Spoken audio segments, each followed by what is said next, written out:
Joo, Tampereen yliopistolla. Joulukuun 22. päivä. Aina puhutaan tästä sitoutumattomuudesta, mutta mitähän tästä tulee mieleen? Vostok, Neuvostoliitto, Sovjet, ryssänperseen nuola. Tämmöistä tää on muka tamperelainen sitoutumattomuus.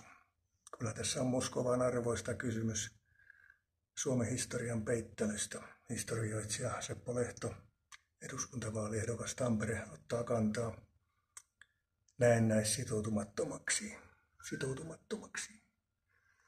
Siellä se sitten näkyy,